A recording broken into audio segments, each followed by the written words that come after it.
Hi all, and welcome to the Medical AI Lab talk series. I'm delighted that today we have Kathryn Wantlin presenting on emerging properties and self-supervised vision transformers. Looking forward to your talk. Kathryn, take it away. Yeah, great to be here. Let me share my screen. All right, is that visible to everyone? Great. So yeah, hey, I'm Kathryn, member of the Harvard Medical AI Lab. Currently doing my master's in CS at Princeton. Today I'm going to be talking about emerging properties in self-supervised vision transformers. So before getting into this particular paper that I'm going to be reviewing, just wanted to introduce what vision transformers are, why we use them for vision tasks as opposed to CNNs. So sort of one of the key things about CNNs is that they have this property called a receptive field, which basically just means for 1 pixel of the output, how many pixels in the input were used to compute that output pixel. Usually it's some sort of n by n square in the input, and it's basically sort of an amalgamation of all of these filter layers that are putting together different features from different areas of the input. So you can get a bigger receptive field by increasing the size of the model. You get much more parameters, though. You have residual connections or dilated convolutions or other ways you can use to increase the receptive field so that output features can pay attention to more of your input. But the way that convolutions operate over sequential data or over images, there are sort of limitations to how big this can get. And so one alternative architecture that is presented originally in natural language processing is transformers. And they also have sort of an extension into vision. Basically, transformers operate across a sequence of data. So to get sort of sequences from vision input, we have to sort of convert our spatial representation into a sequence signal. So this slide basically summarizes the architecture of vision transformers. So sort of step by step, you start with an image, you break that up into some sequence of patches. That sequence, the patch size is usually fixed for that particular architecture. Those patches then get flattened and projected into a linear embedding of those patches. You sort of label those with their corresponding sequence number. And there might also be an extra token at the very front. In addition to all those original 9 tokens that basically just aggregates the info from the entire sequence. And all of this gets sent into a transformer encoder, to which a multi-layer perceptron head is attached at that first class token. That a label may or may not be attached to that class token, and then fine tuning on a downstream task is performed. So that's kind of how a transformer is applied to a spatial piece of data. So also just sort of looking more deeply into what is the transformer encoder doing. So the transformer is just a sequence of self-attention and normal feed-forward layers. Usually there'll also be some batch norm layers present. And then there are also these skip connections that are happening within there too. So the self-attention layers basically update the token representations. So the tokens are basically looking at each other to figure out what is the best representation. We can kind of see later in this presentation a visualization of what pixels each token in the transformer is looking at. So that's just a quick intro to vision transformers and kind of the relationship between CNNs and why we think this might be useful for vision tasks. So the downside though for using vision transformers for image tasks is that traditionally they have required a lot of data and they've been trained in the supervised way, so we will use labels to train them. So this work basically tries to take the self-supervised angle and basically shows that if you train a vision transformer with self-supervised features, Those features will explicitly contain better semantic information in them. They'll be more robust and better able to understand and segment scene layout and object boundaries. And they also just perform well using like a KNN evaluation. So no additional like transfer learning is even needed to get pretty decent performance on ImageNet classification, for example. So basically this paper is introducing both self-supervised learning and outlining the particular algorithm for self-supervised learning that we're using called DINO, which there is basically just stands for knowledge distillation with no labels. They're going to talk about sort of what pieces in this architecture are really important for getting these really robust self-supervised features. So some related work in the field. First, this paper by Grill et al., which uses a metric learning formulation and basically sets up this inspiration and prior work for a student-teacher architecture that DINO, this paper, will be very heavily based off of. The other is by Xie et al., which uses distillation in between the student and teacher with some pseudo labels. So DINO will be extending this procedure to do that distillation, but for a case with no labels. There are also a bunch of like other prior works in self-supervised learning and knowledge distillation.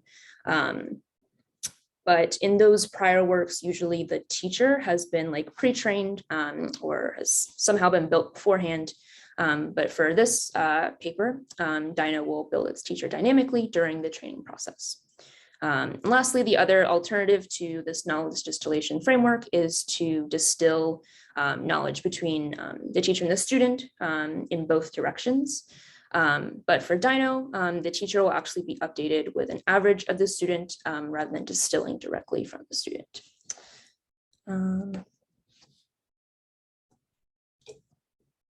Great, so this slide just kind of summarizes sort of most of the key ideas for the DINO algorithm.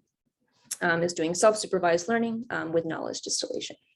So we're doing no labels, and basically this knowledge distillation is a paradigm where we train two networks, a student and a teacher. They're represented here as G of theta S and G of theta T, where those thetas are the parameters of the student and teacher respectively. A student and teacher will have basically the same exact architecture, but their parameters will be slightly different.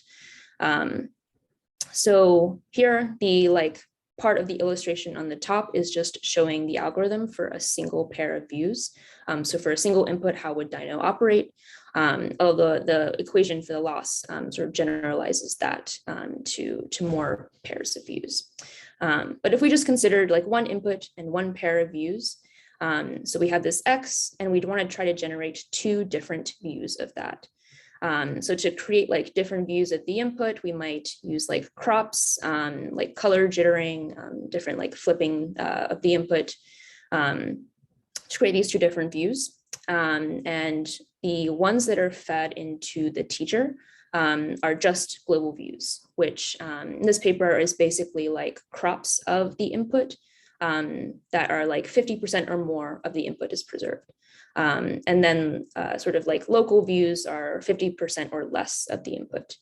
So those are this kind of like two different types of crops. And then there's also just like color jittering and other types of distortions that could be applied on top as well. So all the crops are passed into the student, but only global views are passed into the teacher. You can kind of see that like separation in the summations in the loss function.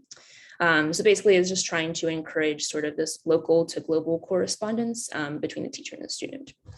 So great, so both student and teacher get these different views of a certain input, goes to the network, goes through, in both cases, student and teacher both go through a softmax.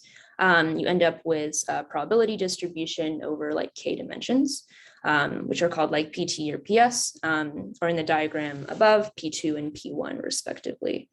We'll talk a little bit more later down the line, like why the softmax, the temperature parameter in the softmax, as well as the centering for the teacher end up being important. But for now, we can just think that we have probability distributions. now we're just going to compute a cross entropy loss between those distributions. So from there, basically since we only want to distill down into the student and update the teacher in a slightly different way, we'll apply this like stock gradient operator to the teacher and just use stochastic gradient descent to propagate information, the gradient information down through the students. And then the parameters of the teacher get updated with this exponential moving average, which they call later the momentum encoder. So student parameters get updated with gradient descent, and then teacher parameters get updated with this exponential moving average. Great. So just a few more details of the math behind this formulation. So just talking a little bit more about like what is an exponential moving average of the student weights. You can see that update equation for the parameters of the teacher is basically being modulated by this lambda parameter that is something very close to 1 or exactly 1, although it can vary on this like schedule throughout the epochs. A lot of different rules besides this like momentum encoder exponential moving average idea were tested, but ended up the EMA approach was superior to all the others. So that was the final version presented for DINO. The other aspect is just like, what do we want to use for the network G? We talked about like vision transformers. So DINO will try to use both transformers and a standard ResNet to do like this, to be the backbone of the network. The other interesting thing that I touched on briefly is just like, why are we using like a temperature parameter or centering for the teacher? And basically that is just to try to avoid collapse to trivial solutions. So like the two main types of trivial solutions are either like your teacher outputs this like k-dimensional probability distribution that basically looks like the uniform, or it outputs a distribution where like most of the mass is centered on just one class. So both of those are like considered trivial, so they don't give us much information. And so you have this idea of a trade-off between centering and sharpening. Where the centering is just basically you have some bias C that is being updated, modulated by this M parameter as some of like what the C was for the previous iteration, as well as an average of representations learned in the current iteration. And that's just used as sort of a bias to center the representations learned by the teacher. And the sharpening is basically how low do we set the temperature parameter on the softmax. So the centering encourages collapse to the uniform, and then the sharpening encourages like collapse to the highly concentrated mass on one class situation. So together they sort of balance each other out and give you a good representation that avoids collapse. Cool, so that was sort of the main summary of how DINO works. The rest of the paper is a lot of really interesting test cases that they did to show that basically the features that you learn, even from a ResNet and more importantly from the vision transformer, are very semantically robust to a variety of tasks. So we're going to see some of the tasks that they showed in this paper. The first is just some standard evaluation protocols. They did a linear evaluation, they did like fine-tuning evaluation. Both of those though are sensitive to hyperparameters. So you can see like a very large variance in the accuracy depending on like the runs, like what learning rate you set. So they also just floated this idea of doing a KNN evaluation, so very simple. You just like freeze the pre-training model, like compute the features, and then for a particular test example, you like push that through the same like frozen model, and then use your like pre-trained features to vote for the label of the test image. And so this evaluation protocol is really good because there are not like any hyperparameters. There's no data augmentation you need to do. So you just can do like one pass over the test data set, get like a really easy evaluation.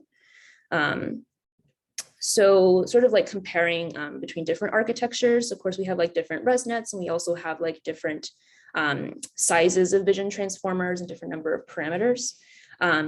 For the purposes of this paper, they focused mostly on comparing between ResNet 50, which is a standard in a lot of other self-supervised works, comparing that to the small version of the vision transformer, just because they have a sort of similar number of parameters, as well as some like other details of the implementation are quite comparable. So this chart is basically just reporting like top one accuracy for these different evaluations, either the linear or the KNN evaluation method. So you can see in that like first highlighted row that basically the DINO algorithm performs like on par with state of the art on a ResNet architecture. So basically they just like validating, even if we have like a basic ResNet backbone, the algorithm of like self-distillation and momentum encoder is a good choice in like the standard setting. Then if we look at like the second highlighted row, if we switch then the backbone to transformer architecture, the small version, you can see that the DINO approach outperforms like Bootstrap Your Own Latent, the BIYOL, and then some other like related papers that use transformers by about like 3% for the linear evaluation, like 7% for the KNN. And another interesting thing that you note if you look at the vision transformer version is that the gap between the KNN and linear evaluation accuracies is quite small. And you don't see that like similarly small gap if you used a ResNet backbone. So that tells us that like sort of the vision transformer features are already quite good just out of the box, even without downstream linear evaluation. Lastly, we can look at sort of those bottom few rows comparing across different architectures, including like larger vision transformers, as well as different sizes of patches. So if you remember, like from the introduction of vision transformers, we like segmented the image input into like those 9 patches. And basically the like 16 and 8 that you see, there is basically like the size, either 16 by 16 or 8 by 8 size patches. So if we see that, like if we use a larger transformer, there is an improvement in performance, but there is like a better improvement in performance if we actually just use the standard small transformer and just decrease the size of those patches. You have more of them, but they're like more localized. But either way, if you just compare the bottom 2 lines, the like vision transformer, the large version with 8 by 8 patches achieves like 80% accuracy with linear evaluation and 77 with KNN, but it has like 10 times less parameters and like 1.5 times faster runtime than the state of the art. Next task that they looked at was image retrieval. So like given a certain input image, can we find like similar related images? So this task is based off of the Oxford and Paris image retrieval data sets. They have like different splits of different difficulties. So the M and the H just correspond to either medium or hard splits. Numbers here are the mean, average, precision achieved over those splits. So basically you can see here that I think the main takeaway that they wanted for this test is that vision transformer, you could really easily just pre-train it either on ImageNet, or you could also pre-train it on like the Google Landmarks data set here. So it's like very easy to transfer between different pre-training methods. You can see if they did that, they would achieve like state-of-the-art performance on most all of the splits. Next task that they did was copy detection, which is basically for a given image, can the architecture recognize if the image has been distorted by like some blurs or like insertions or other distortions. So based on like some prior works, they chose this particular data set and added some like distractor images and performed the copy detection task. Basically showed that with a DINO architecture with those smaller 8x8 patches, you got like this very high state-of-the-art mean average precision performance over the supervised method, as well as over the previous work that used a resonant architecture. Lastly, for just understanding sort of the attention mechanism for the results, they have these really nice visualizations that just show you like what's happening under the hood of the vision transformer. So as we saw like before, the transformer basically has these multi-attention head layers. So on the left, you can see the maps from the last attention layer in a small vision transformer trained on DINO. And so basically the different colors will correspond to like different attention heads. And the main result that you can see here is that despite like a lot of potential distraction in the background, the vision transformer is able to like quite effectively segment the object of interest out of these images. And on the right, you can see similarly self-attention maps that are trained either with the DINO algorithm or with a supervised method. And basically the DINO results are much stronger. You can see like the supervised attention, those like red attention pixels are much more scattered. But if you use the DINO algorithm, it seems to basically it's much closer to the actual segmentation of the image. And basically if you use a supervised method, it's no better than if you did just a random vision transformer with no training. So sort of just showing that the potential benefit of using vision transformers sort of lies in using this self-supervised training regime. Another task that they did was just the video segmentation. It was hard to like embed a video into this presentation from Facebook's website. Basically, they showed for like a lot of quite challenging tasks where you had maybe like a picture of like a ship or video of a ship, and it was being like blocked by waves over time. It was able to show that like with some very challenging tasks, it was still able to find like the important foreground pixels and perform video segmentation much better than the state of the art. Once again, if you use the DINO architecture. Then lastly, for evaluation, they just did like standard transfer learning. And once again showed that in most cases, you see better features are being generated by the DINO architecture, the self-supervised. Over the supervised pre-training, these results are being shown for ImageNet and CFAR. Great, so the last sections of the evaluation are just trying to understand why does DINO work so well, what components of it are important. So they did this ablation study basically of different components looking specifically at is the momentum encoder important, is like the multi-crop formulation important, is cross entropy loss a good choice. So on the left, you can first observe, comparing just like the first two lines, that if you don't have the momentum encoder, which is basically just the exponential moving average of updating the teacher from the student, then DINO does not work at all, and you basically end up getting a solution that is has collapsed to something trivial. If you're in that situation, you can try to avoid collapse by adding on additional elements like the Sinkhorn NOP element that basically helps you avoid collapse, but still adding momentum back will give you better performance evaluation in the end. Next, in lines 4 and 5, you can see that multi-crop training and cross entropy loss are indeed important. And then on the right, they also looked at basically what is the best patch size for a vision transformer. So like the DITS is basically the same thing as a vision transformer small. And the main takeaway here is that having smaller local patches seems to get you better performance, but at the trade-off of lower throughput. So basically you have like a lot more smaller patches that you need to process. So it takes a lot longer to perform these forward passes. So you have a trade-off between the throughput and the performance with smaller patches.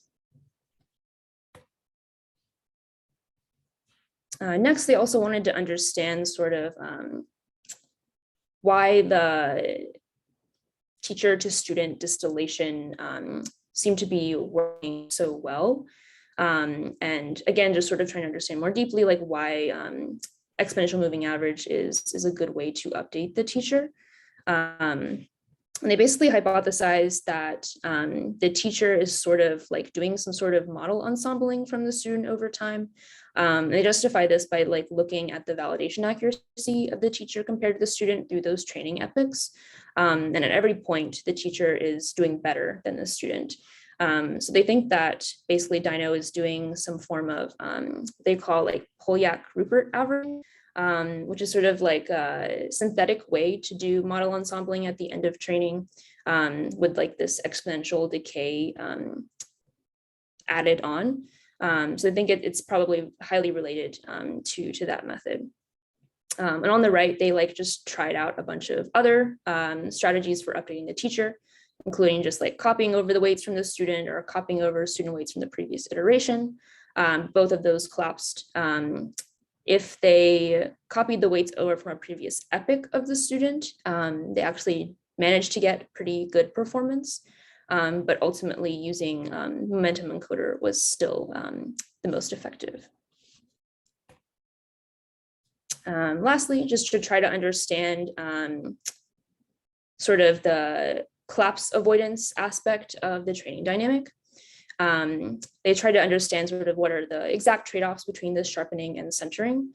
So basically the cross entropy loss can be broken up into the entropy of the teacher and like the KL divergence between the representations learned by the teacher and those by the student.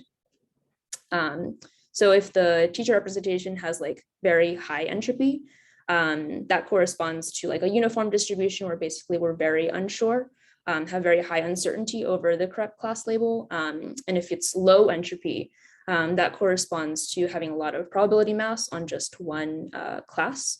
So we have like very high certainty in that case of what the label is. So on either of those two ends of the spectrum, you're sort of getting into collapse territory. So centering and sharpening basically try to push the result in one direction or the other. And if you use both by applying both centering and sharpening through the temperature parameter and the softmax, you can basically like modulate between high and low entropy within the teacher itself. You can see that on the left, and then on the right, it's just showing the KL divergence between the probability vectors learned by the teacher and that of the student.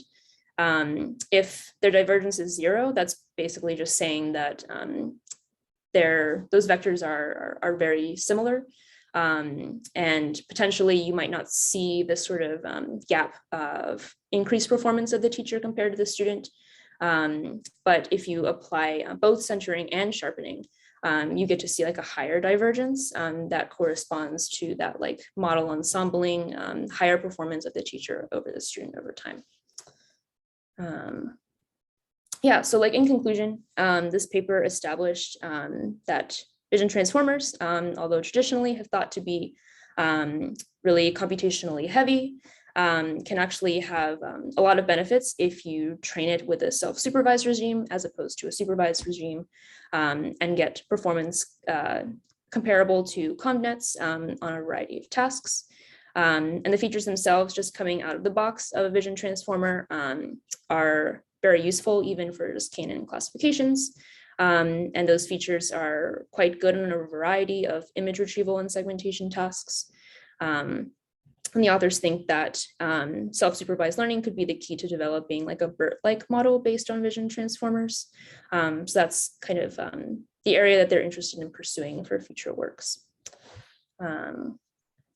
Great, so the last part of the presentation, just wanted to talk about why we care about reading this paper and why we think it might be useful to some applications that we're working on in the lab. So I'm just going to talk about a project that I've been working on with Alex and Chenwei. We're using this for arrhythmia classification from electrocardiogram readings. So yeah, the task is that you have these ECG readings. They're like 12 leads placed across your chest. They're like measuring your heartbeat over time. You want to just know from that reading, does this patient have a normal heartbeat, or do they have like one of 22 possible arrhythmias? And you want to do that diagnosis. So the goal of our project was basically to find an efficient, robust pre-training regime to get good features that will yield superior transfer performance. The main paper we're comparing against is 3kg, which is the benchmark for this task. It's doing contrastive learning with these 12 lead ECGs and performing this contrastive learning with medically inspired augmentations. Where basically you have a certain input, you transform it very similarly with like 2 different transformations, and those transformations in 3kg are like medically inspired. You like push them through encoders and then minimize the contrastive loss. So slightly different from the cross entropy loss that we see in DINO. So we've been working to basically extend this paper by replacing the hand-generated augmentations by trying to automatically learn augmentations for this task. Now we've been interested in turning to DINO as an alternative to contrastive pre-training using this new like self-supervised framework. So to do this sort of like adaptation of DINO to our task, the interesting thing is that like the ECG readings are themselves sequential already in nature. So we're hoping that Vision Transformer might be a good choice to apply to this. The key, one of the key features of DINO that made it so effective though was this multi-crop augmentation. So we've been thinking about like, what does multi-crop look like for, one-dimensional sequential data? In DINO, that on like ImageNet data corresponded to like 224 by 224 as global crops and 96 by 96 local crops. So we're thinking like global crops could be anything that's like 50% or more of the input, and then maybe like a medically reasonable local crop would look at just 1 to 2 beats, because usually that's enough to get a diagnosis. So for our data set, that corresponds to about a second of data. Since most of our readings are consisted of like 5 seconds of data, so this seems to be like a reasonable definition of a local crop.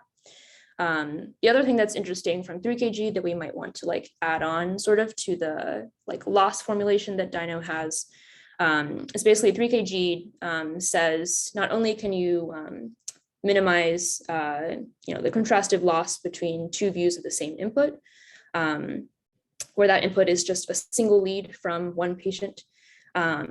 You can also say that like all 12 leads from the same reading can be considered positive views, and we can minimize the contrastive loss between those. We can also consider views from the same patient, but potentially different readings to also be added to that same batch of like positive views.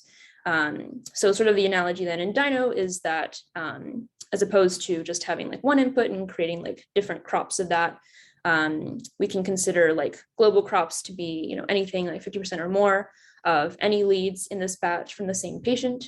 And then V, which is basically the set of like all crops, could be from like leads, all leads in this data set, all leads in this batch from the same patient. Sort of like trying to combine some ideas that worked quite well in 3kg, got like, I think like 1 to 2% improvement in the F1 score, trying to get basically as many positive views as we can have to minimize this loss. Yeah, so that's kind of all I have for today. Yeah. Thanks a lot, Kathryn.